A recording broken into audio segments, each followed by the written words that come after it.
So, my dear, Yeah. I want to know, how the hell did you get where the hell you are? I've wanted to be a model since I was 14. Okay. Like, I was watching the Victoria's Secret fashion show. We were like, oh my God, I'm wearing panties and wings. I'm having the best time ever. And I thought, I want panties and wings. You're also a comedian, too. This is something else, Shane, I didn't know about Miss Arisce, that she's a comedian. He had a show at the Comedy Store, Okay. and it was an all-queer show, and someone had dropped out. And he said, hey, I have a show in 2 days. Someone dropped out. Do you think you could do 8 minutes? Like, he's a musician and a comedian. And I was just like... And That's you know, up to you. And you know he's a non-black person. No shade, but... The smoke shop. Yes. And she goes, Getting what shrooms. do you think of him? And I go, we'll talk about it later. This is the Transparency Podcast Show. Welcome to the Transparency Podcast. My name is Shane Ivan Nash, and this is Blossom C. Brown. That's right. Your favorite trans liberal. I was in the streets last night protesting for Next Benedict, and it's important to start this episode because this is the first episode that I'm recording since Nex's loss. Please get educated in that and reach out, find out how you can support. We've got a lot of different folks reaching, and we have also Ryan Casada's page if you want to look and find out more about how you can support Next. But let's get into this episode. I want to introduce someone who is literally like probably somebody you've seen everywhere and you want to know the tea from, and you want to know how she got there, how she's living the life she is. She's a goddess. Right? Like she's in Playboy. Like it's like the fantasy of living life. Like it's, if this was a video game, she's winning. And I want to introduce you to Arisce. Arisce, how you doing? Hi. We love you. I love how you doing? How'd you like that intro? That was fun. I know. I was like, I'm not winning the video game. Come on now. How you doing today? X. Anyway, I'm good. I'm good. We are out in beautiful Long Beach today. Yes, we are. We all drove here. I got me in Long Beach in the AM. Yes, we did. Yes. Surprise. Yes, we did. Yes. Yeah, I feel good. So, my dear, Yeah. I want to know, how the hell did you get where the hell you are? Because, like, it's a story, and there's so many people that I meet that say they've seen a photo of you and they're inspired by the work that you do. Because, yes, you're gorgeous, but you've got brains too. And most folks don't know how much I've seen you, even in these hosting gigs, and how witty and smart you are and funny you are. So, like, how do you do it all? Like, how do you wake up every day and literally say, like, these other bitches can't even match? Like, how do you do it? That order, by the way. Hello. Okay. Okay. Well. Let me get hydrated for this. Yeah, I was going to say, well, I don't take any slices of humble pie, so I accept all of that. No, I'm just kidding. Good. No, it's funny. You said they were inspired when they see my pictures and the body of work. I was like, that I've had done. That's where I thought you were. I thought you were going to be shady. That was the one I was looking for. Listen, we almost have the buttons, y'all. We are almost learning and mapping it. We get better every episode, y'all. We're learning. But my short answer would be that I didn't get here alone, because I think with capitalism always being touted at us, it's like this individualistic mentality of, I got here on my own. I pulled myself up by my bootstraps. Absolutely motherfucking not. Am I allowed to cuss on here? Yes. Oh, because that was a lot. Yeah, because that was a hard dive right into it. Okay, Yeah. Excuse me. No, please cuss. There's then I don't apologize. Yes. Anyway, so I didn't get here alone. Like, I had the support of my family. I've had the support of so many friends over the years. I've just made a lot of really risky decisions.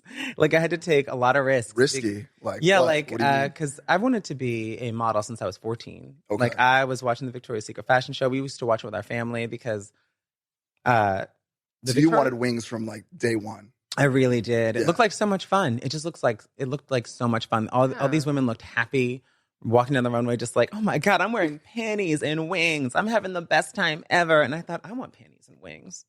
You know, that looks really fun. You definitely achieved that. Yeah, I got ears. You did. Yes, she did. But I did get panties. Yeah. So, like, I got the panties, y'all. Yes. No, but She got the panties That is off. not me laughing. Yeah, like, that is. I was like, is that Vincent Price? The kids have no idea who that is. But, yeah, I remember I saw the show because the show had successfully replaced the spectacle that was like the Miss USA pageant or Miss America pageant on TV that you'd watch with your family every Thanksgiving. Yeah. It was the Victoria's Secret fashion show. It was And elevated. so, yeah, we'd sit and we'd watch, and it was so much fun. It'd have all this great music and the glitter on the runway, and everyone's so beautiful. And it was just this big celebration. And I thought, I want to be a part of that. That looks like so much fun. And then after that, started my love affair with fashion. And so I started reading Harper's Bazaar front to back. Vogue was awful. Couldn't read that front to back. Sorry. I'd still get Vogue, but it was almost not readable. But Anyway, Anna Wintour still higher. yeah, no, I'm sorry, Anna. Like, I've been featured in Vogue 7 times. I'm not scared of her. What you gonna do? Take them off? I don't care. Anyway, it already happened, girl. Anyway, but can't erase me. But yeah, and so Vogue was, it's geared it wasn't towards me as an audience. Whereas Teen Vogue was amazing. Yeah. Teen Vogue I loved. Yeah. I loved Cosmo. I used to be a girl, so watch. Yeah. Come on now. Yes. Like, I did read it as a child. Like, Yes. it was pressed on me. So I flipped through the pages. Come on now. Yeah. No, so, but that stuff inspired me to be in fashion. I loved fashion. I loved clothes. I loved what modeling looked like because I didn't know what it was. And so I entered a modeling competition. I got found by one agency, and it was John Casablancas. I was 15 or something. Wow. Yeah, and I think I was 15. Damn, at 15? Yeah, and then Damn. but I couldn't do anything with them. Like, I could just do their little model, like, lesson classes stuff or whatever. I didn't start working until I was 17 because I couldn't, no one could drive me up there. Like, my mom had a real job. I had 2 older sisters with things to do, and one was, like, off to college. Yeah. And I couldn't drive yet. So I was like, okay. So I had to just wait till I could drive, and then I could drive myself to the auditions and castings and things like that. And then I was in your local Penny Savers. I was in your mall fashion shows, walking for American Eagle and Abercrombie. Listen, Lady Gaga started in malls. Yeah, exactly. I also Absolutely. started in malls. Everyone used to start in malls, kids. We didn't have TikTok. You had to work in the mall. malls. Okay. At some point. It's true. And so, yeah, I walked for Ralph Lauren in the mall, Saks, name it. Yeah. Wow. All these. But it's just mall fashion shows. These Yeah. were not big televised events. Like, No. but you got to start somewhere, kids, and you got to take the stairs to success. There is no elevator. That's true. And I have some questions. Hold on. Yeah, do tell.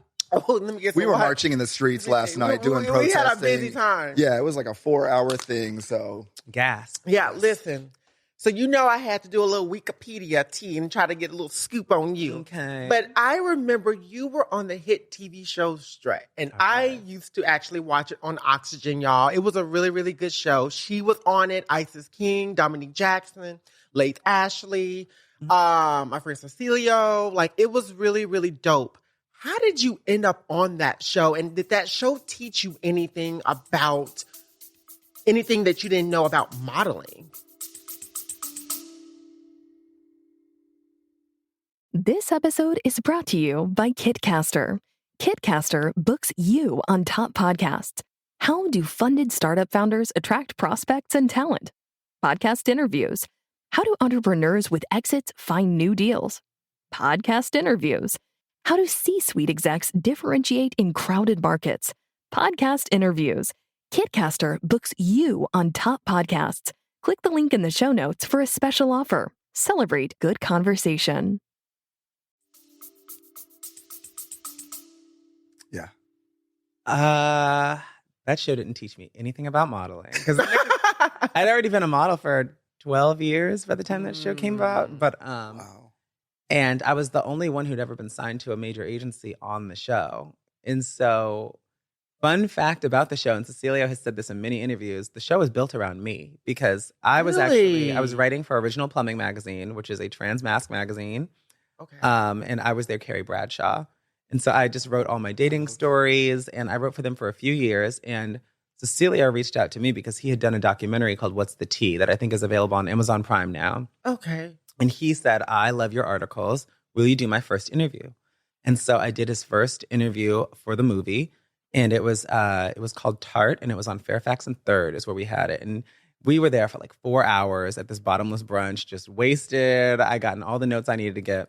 And he said, "Why aren't you modeling?" And I said, "Oh, I'd quit." Like at that point, I'd quit. I'd moved to LA to quit modeling and just write. And I just wanted to work at Starbucks and date surfers. That was my only goal. It's a good goal. Hey. We love surfers, by the way, y'all. We really do. Yeah, they're going to be high as a kite the whole relationship, but do have fun. Anyway.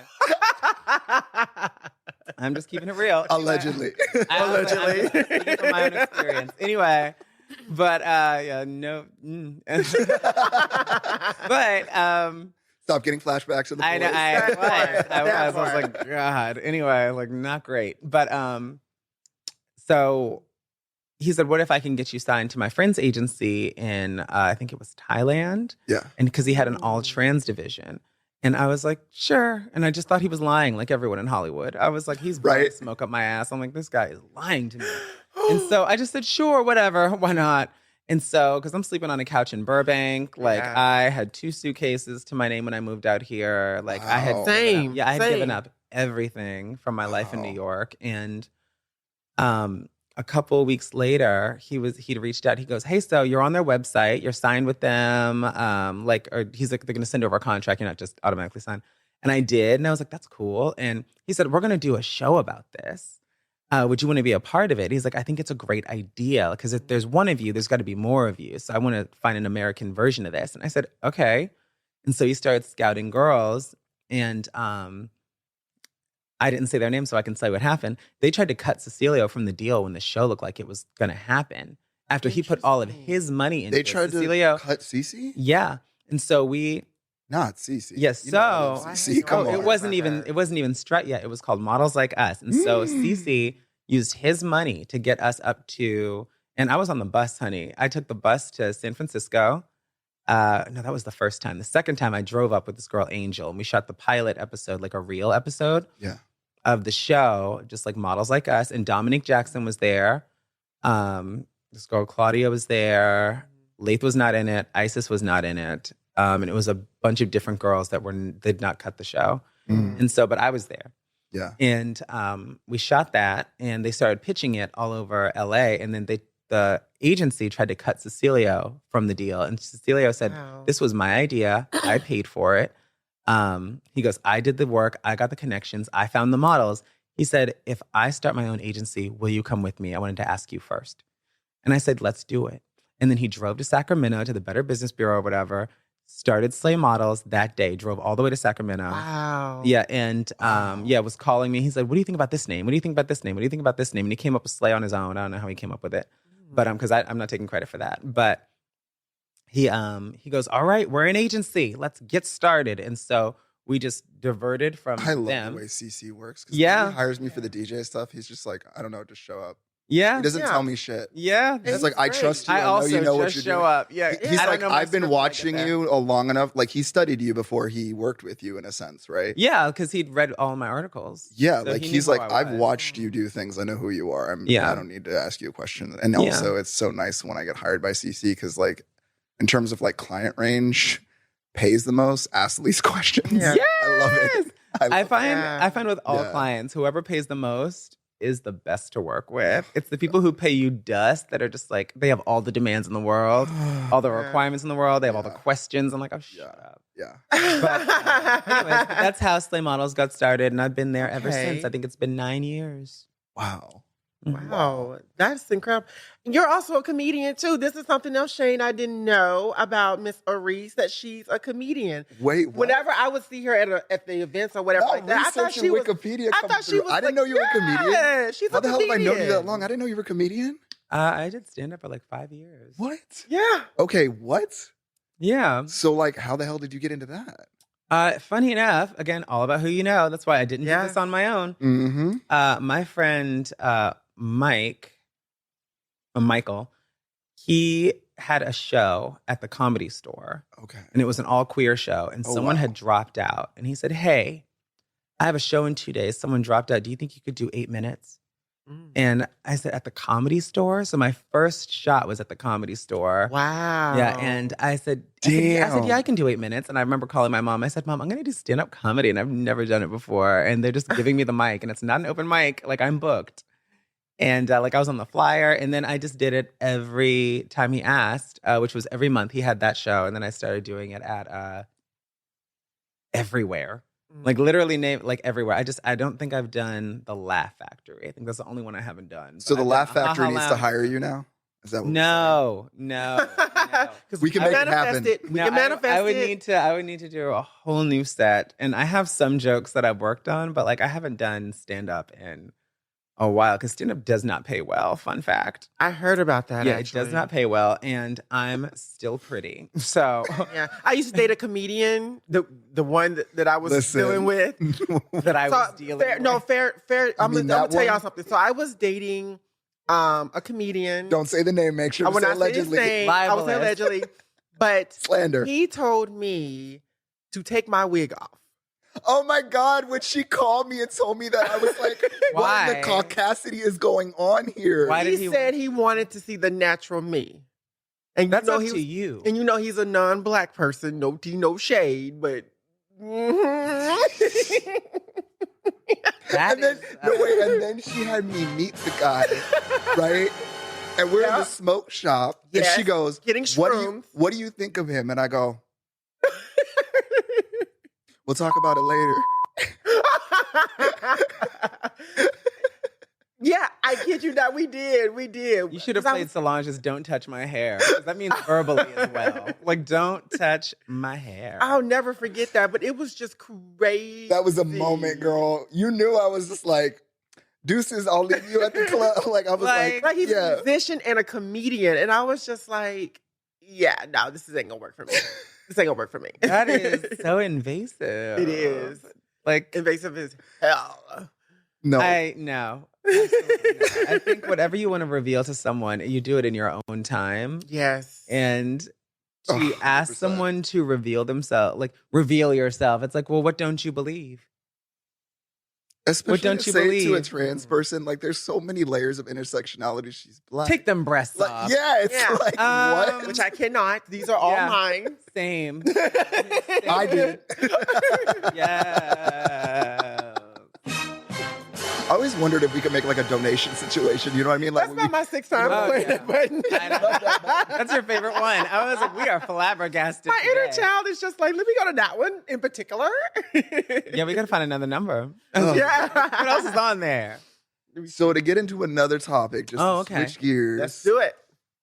So there was a situation that kind of happened to, an influencer that I know, Laith Ashley, Mhm. and he was really trying to have a conversation. I feel that kind of went south for him, and he was really trying to talk about the struggles and the plight of trans man. But I feel like he didn't quite have the language at the moment, and it fell flat for a lot of folks. And I believe you were really close to him at that time. So, like, what was that experience for you when you saw him kind of go through that, and maybe, advice or just anything that you could say about that situation? Because it's a sensitive subject, but it's a conversation that I feel needs to be had, but we have to have it in a sensitive way where we're not attacking our trans sisters or it even being Right. perceived that way, because our liberation is tied.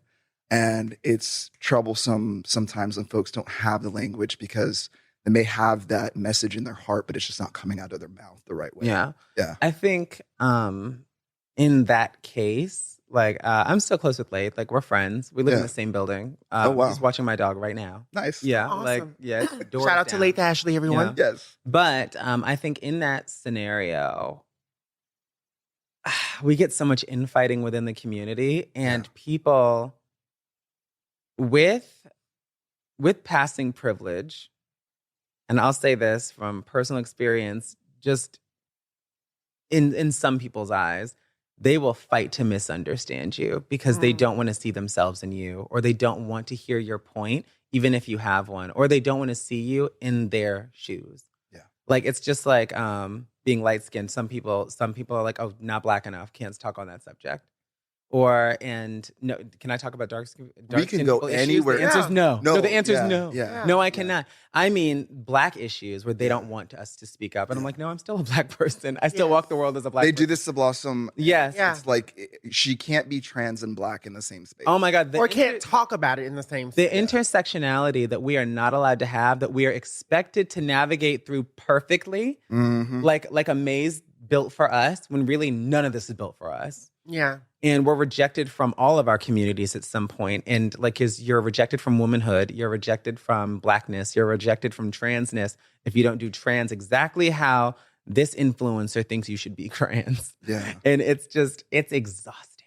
Yeah. It's exhausting. And that's where I will defend Laith, because I understood what he meant, what he was saying, but people were fighting to misunderstand him. And I don't care if you want to cancel me in saying that. Fuck you. You ain't shit and you don't know me. Anyway. Yeah. No, and you don't. And we all have, and it doesn't matter. And I tell people this all the time. It doesn't matter what level of fame or passability you get to as a trans person. You are just a trans person to everyone else in the world. And you're going to walk the world through that, because people are going to fight to misunderstand you, fight to misrepresent you, fight to misgender you. Like, if I get misgendered these days, it happens very rarely. But when it does, I know it was on purpose. I'm like, you did that on purpose. And it was to flex that I'm not like you. Yeah. And that I'm never going to acclimate into your world, which I never even wanted to do, by the way. I'm just trying to be the best me I can be. I'm not in a contest with anybody else. But your bank account, you want to just get those numbers. Fuck capitalism. Fuck capitalism. Yeah. I really would like us sure. to have a new way. Yeah. I would like there's a new that. way. When it came to Leif, though, in that conversation, I felt like he did it the best way he knew how, because when I listened to it, especially the part when he was talking about trans men being socialized female, I actually understood that, because there's this nuance and this cognitive dissonance within our trans women and trans men community that talks so much about, trans men having to learn to be the protector and trans women learning to fall back and be more of the nurturer. And those types of conversations are really, really important, because they are a part of our lives and a part of our social construct of what being trans is. And it broke my heart to see a lot of backlash, because I was actually one of the ones that defended Leif. And I remember ISIS and a few other people defended him or whatever, because there were a lot of trans men that were kind of coming out, particularly non-Black or non-POC trans men. Always the first one to attack. That had a lot to say about that. And I I have a comment to come right after this. And I was just like, but y'all are kind of missing the point, because that's kind of one of the best ways you can explain it and be able to get what they're talking about. Now that language to some trans men, again, I'm not a trans man. We talk about this every episode. Now, I can understand it being a little triggering, because, the vocabulary is still forming and we're trying to do our best, but you're not going to be able to please everyone. You can't. And I didn't think Leif got that fair justice when that came about. But I can say, as a trans sister, I learned. And it did make some kind of impact. Yeah, and I did have, on the other hand, I think it's not so far removed from our own experience, because the trans male experience where it says they're socialized female, that is no different than the way that cisgender women view trans women, saying, oh, we were socialized as male, you don't know a woman's struggle, when really we were femmes. Like, I wasn't invited to the reindeer games. I wasn't invited to the boys' sleepover. I wasn't allowed to play with Billy and Johnny, because they didn't want to play with me. And I couldn't figure out why no one wanted to play with me but the girls. And so and I liked playing with the girls, it was fine. But you try to fit in as best you can. And the more you try to fit in, the more ostracized you are, the more bullied you are, the more called out you are, because they know you're not like them. They know it. And that's why when people are like, oh, kids don't know what they are. Yes, we do. Yeah. Yes, we do. And I'm not saying kids are going to get surgeries, because they are not. They're not. One, it's not legal. The percentage Two, is not.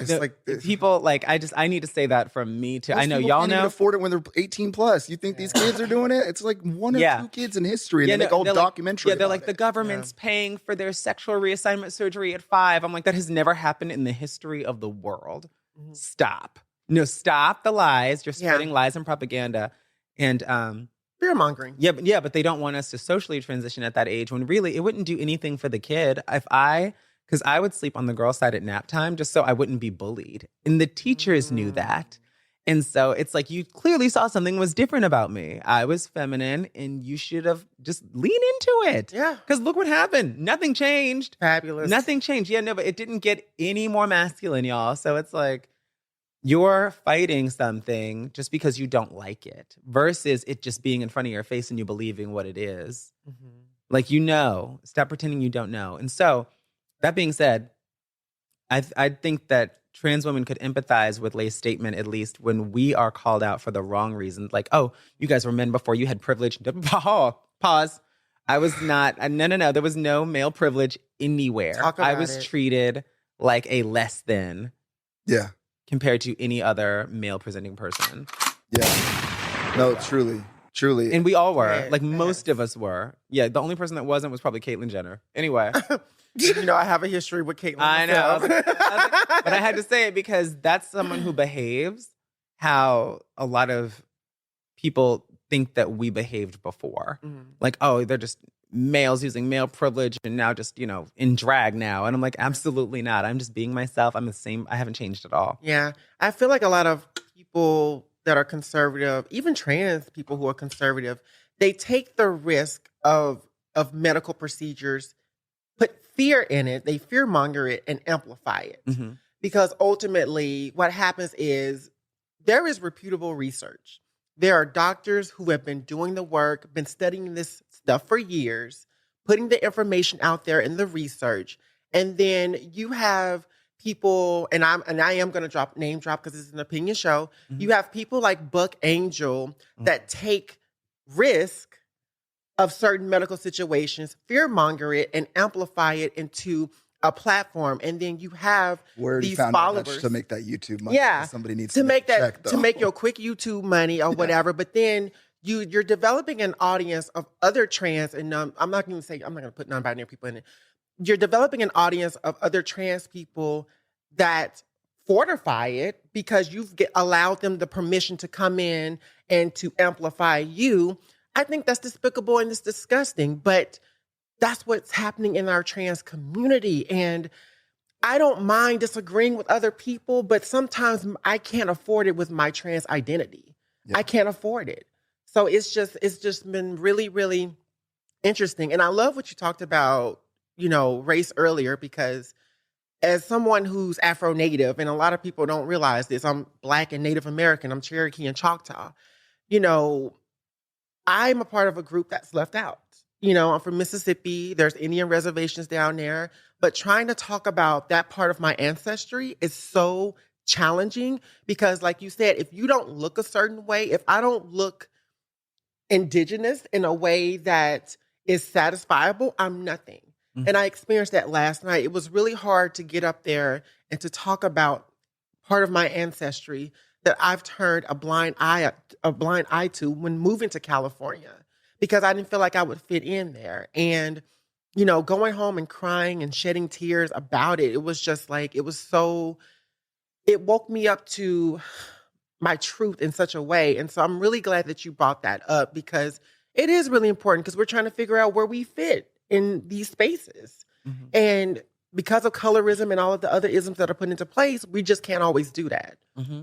I just want to say, you know, hearing both of your stories and knowing Laith's story, because I can relate to Laith's story, and especially something that Laith doesn't have to deal with, is I look like an 80s villain. I look like every white supremacist that's out there creating all the issues. I mean, I know what I look like, and I'm like, damn it. Complete with police glasses. Right? You know you about to get one. No, I know. And I was like, no one made and those I'm aviators aware on. of this. And it's this weird thing that, like, I grew up like being this outcast pretty much my entire life, especially being as big as I was. I mean, it was bigger than the boys. So I was bullied by the boys and the girls. Mm-hmm. And, you know, I was very lone wolf in that situation. And Laith, from what I've learned and know about him and had a few conversations, it seems like that's kind of been the same thing.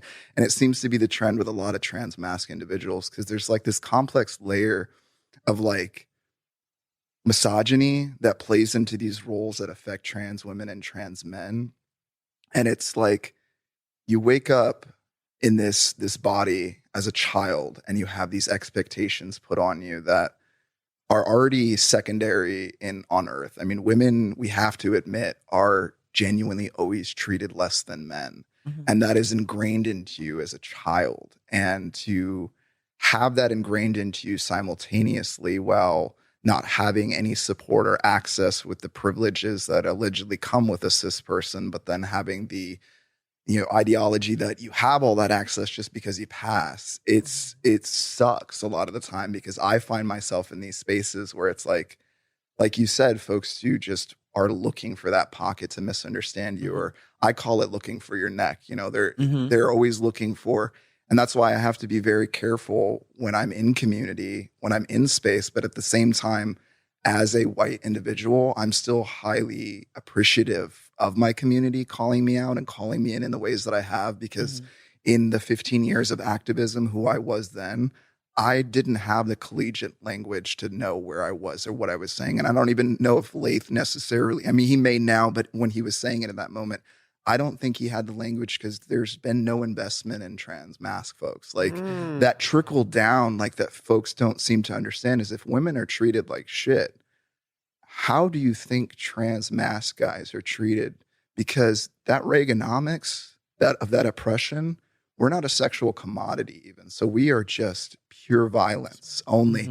And people hate women. So it's almost like an excuse to hurt women. And trans mask folks and non-binary folks, or really anybody that's AFAB.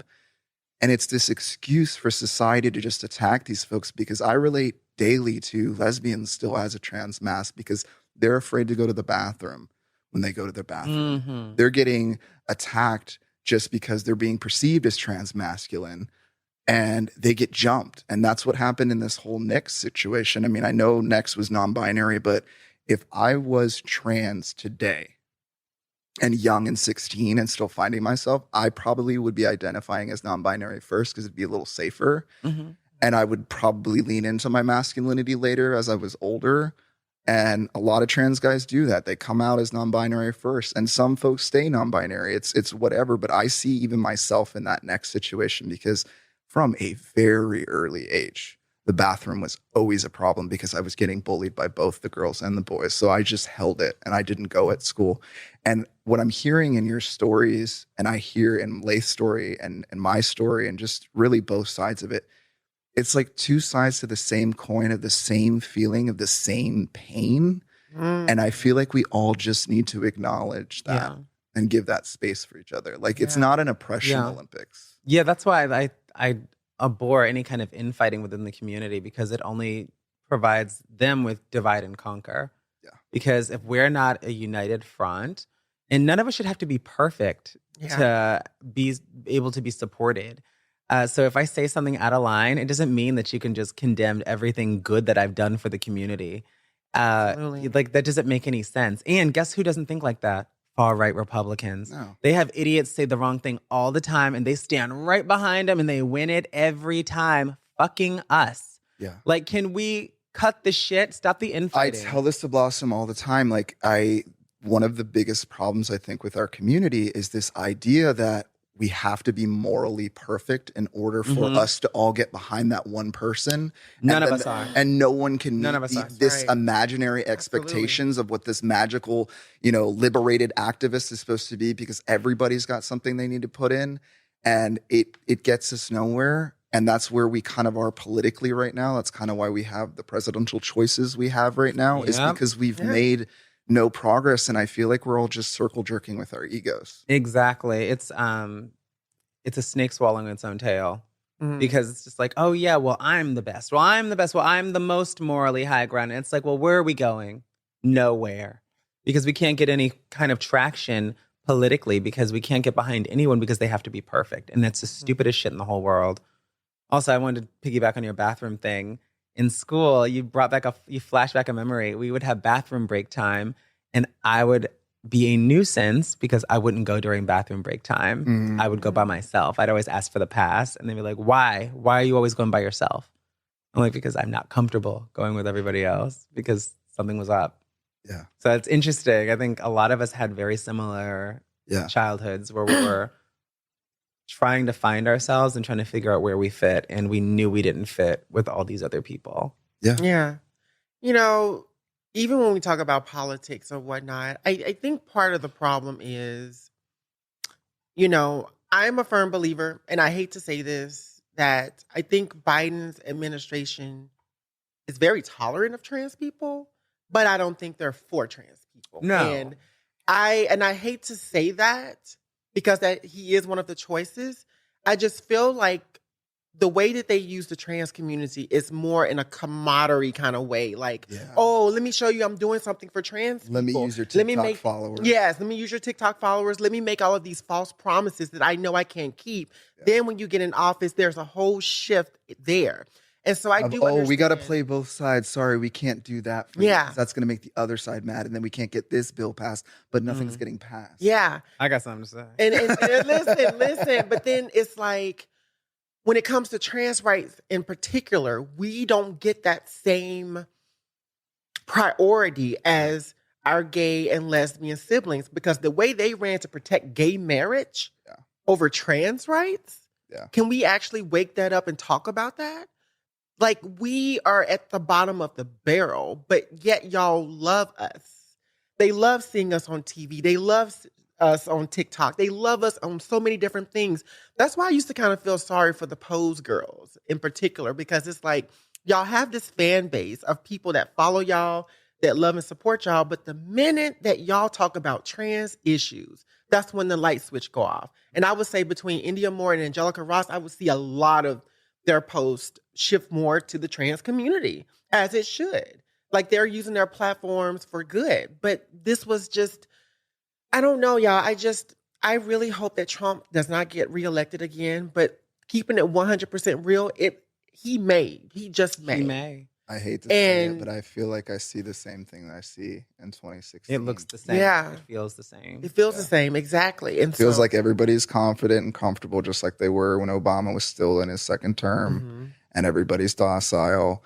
And there's a lot of distractions going on right now with the world is imploding in every which way possible. And and again, back to that point about our community, how we're looking for that moral high ground, and in politics on, the left side, we don't get anywhere. And we had I'm mad at AOC. What happened to that? Like, she had so much potential. She did. Corporate dollars. Got in her pockets, honey. She went to the Met Gala and never returned. Wow. You had a comment earlier. I wanted to hear what that was. What? You had a comment earlier. I wanted to hear what that was. Yeah. Oh, I don't remember. What were we talking about? Girl, we're talking about everything. Come on now. No, because we're talking about Biden.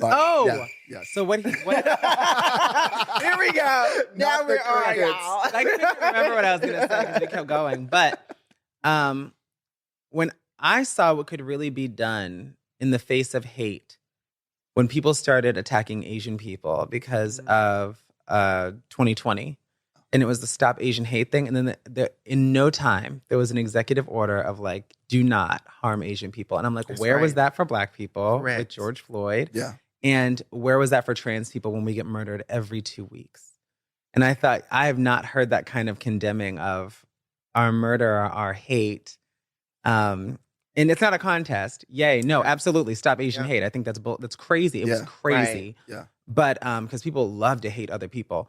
I don't get it, but I'm so good at minding my own business. Anyway, but they need to hate somebody. And so where I just saw the power in that, where I thought, wow, you haven't done that for us. No. Can we get some of that? I would love any of that from, you, our leader, our chosen leader. And so, Biden, yuck. Only because we have to. Anyway. Oh, my gosh. What would you like to see change? That should be the slogan. But what would you like to see change politically, though, in your view? I think there needs to be an age cap on who can be president. I'm sorry, my dad was a pilot until he was 65. And now every 65-year-old pilot has to retire. I don't want an over 65-year-old flying my plane, and I don't want an over 65-year-old flying me into the building of a country. I said it. Because you're no longer in touch with what's relevant, and whatever laws you place now, you don't have to deal with the consequences of, because you're going to be dead. Exactly. You are 80 years old. Yeah, you are 80 years old. Girl, we are talking about the president. You can't use that button. Oh, shit. Whatever. I didn't. Controversy. Sorry. Anyways. But I mean, like, you're too old. We're safe here. To be making laws in a world that you no longer understand. If you can convert a PDF file, maybe you can be president. But I don't think any of those men can do that.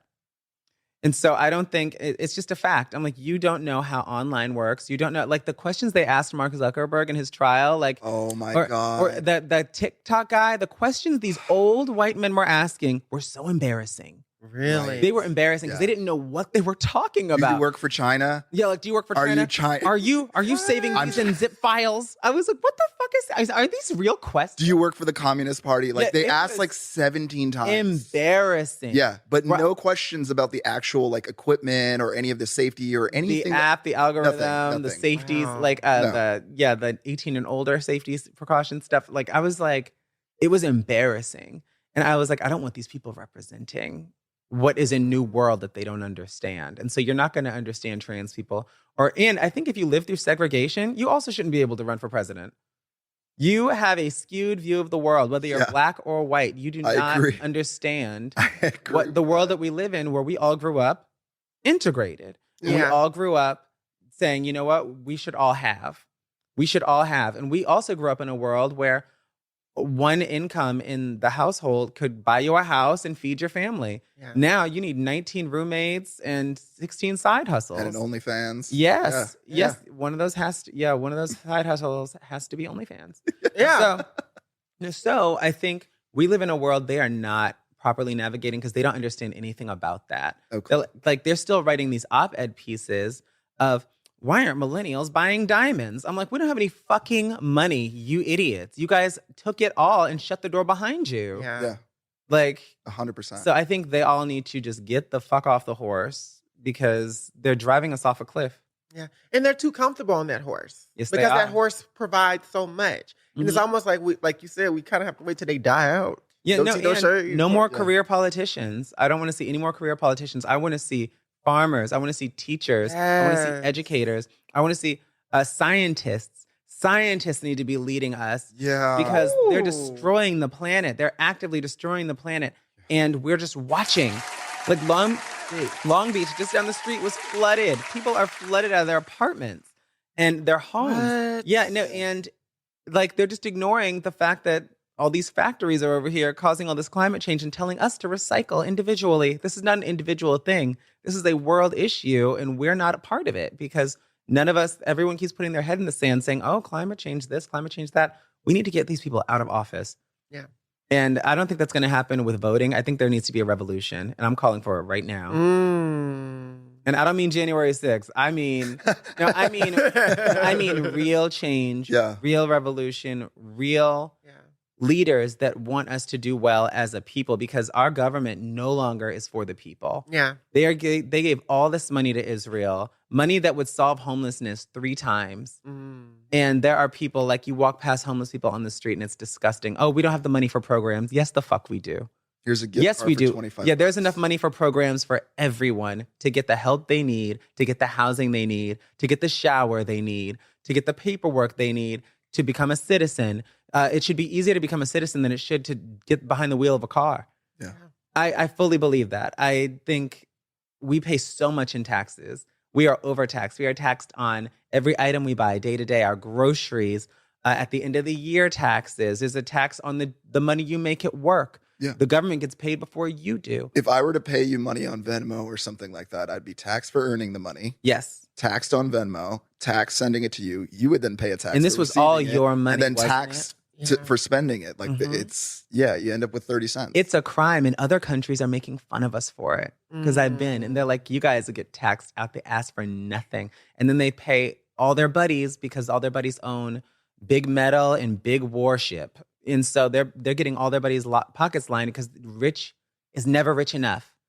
They're never rich enough. There's never and so there's a minimum wage. There should be a maximum wage. Yeah, billionaires shouldn't exist. They should not. See the concept. There's no such thing as an ethical billionaire. There's no way you can reach billionaire status without exploiting other humans. You know, there is slavery somewhere down that supply chain, and someone doesn't have healthcare. Someone doesn't have a safe home.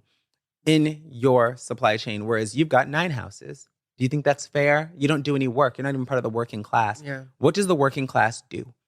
They provide comfort for billionaires. Why are we insulating billionaires with laws that help them, subsidies from the government that help them and don't help us? This is supposed to be we the people, for the people. We need to do something now. Yeah, but it's never been made for Black people. Oh, never, not once. And not once. And people like us. Not once. It's never been like that. Because we also deserve reparations. Yeah, we now. We definitely do. But I sit up here and I listen to that and I'm just like, the same way the Facebook, Instagram algorithm is not for Black folks, like you and I or whatever, so is the government as well too. And so I'm sitting up here trying to think to myself, what structure needs to be built? It's like we want to see these things, right?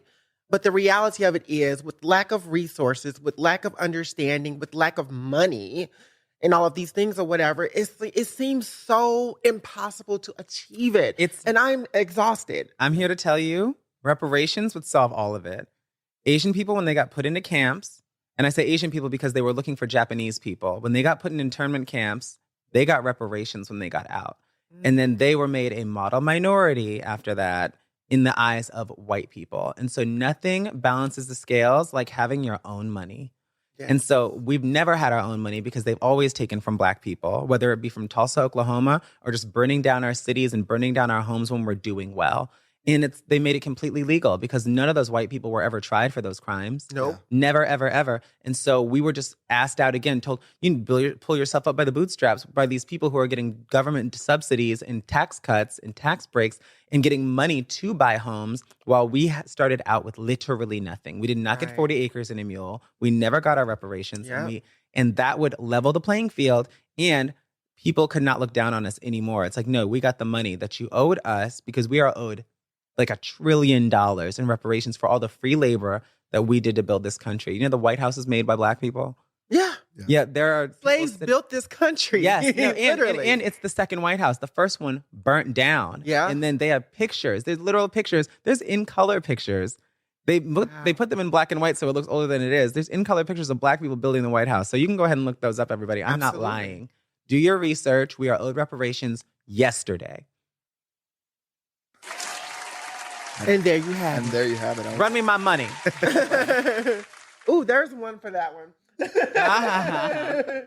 Blossom. Bitch.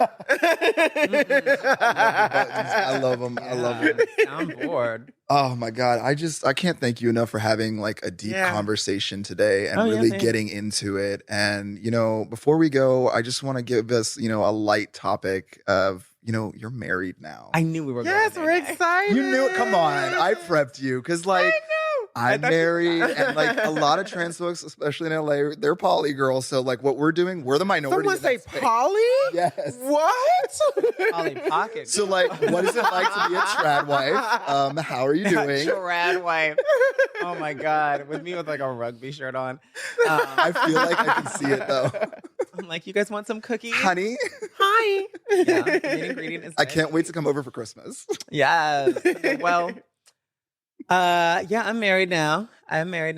We have known each other we're going on 4 years this year. Beautiful. Which is crazy. But we got married in November, kept it a secret because we hadn't told our families yet. Oh.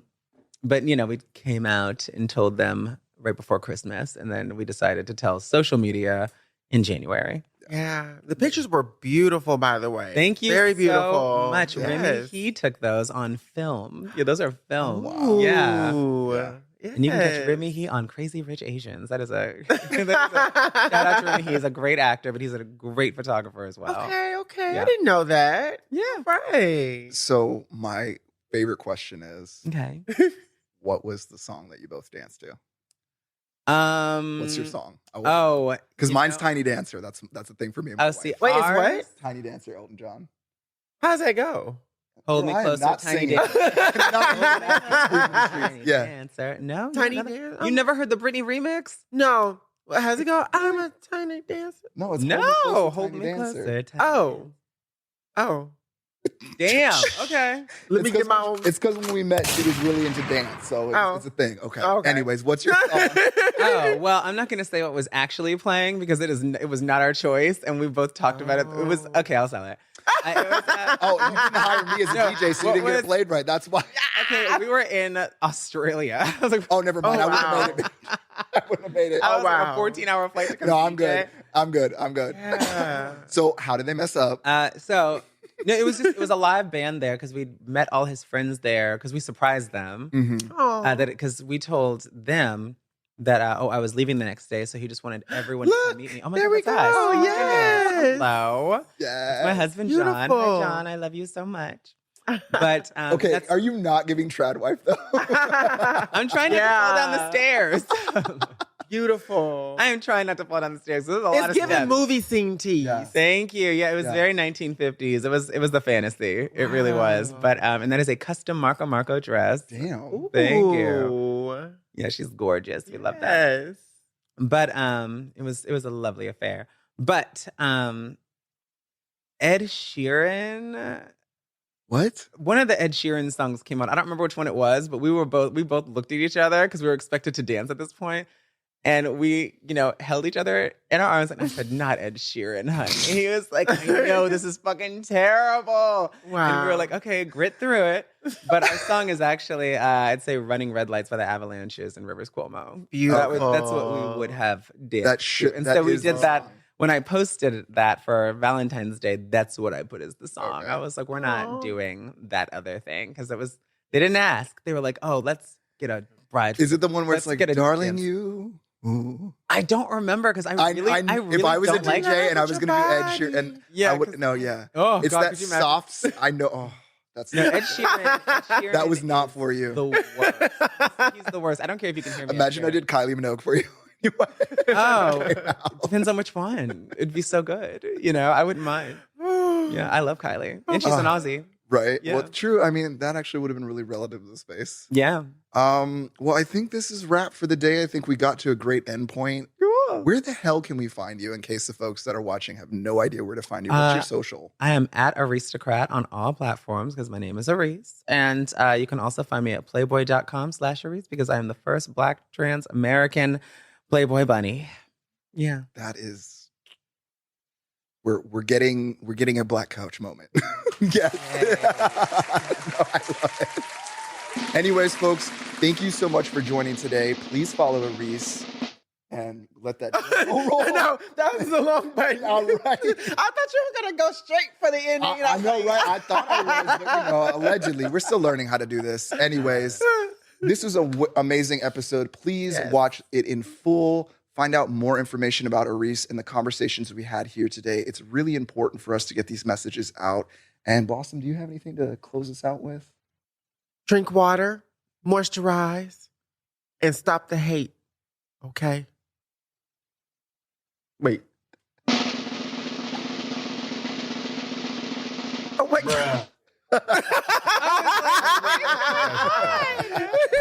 Any sound will do. Yeah.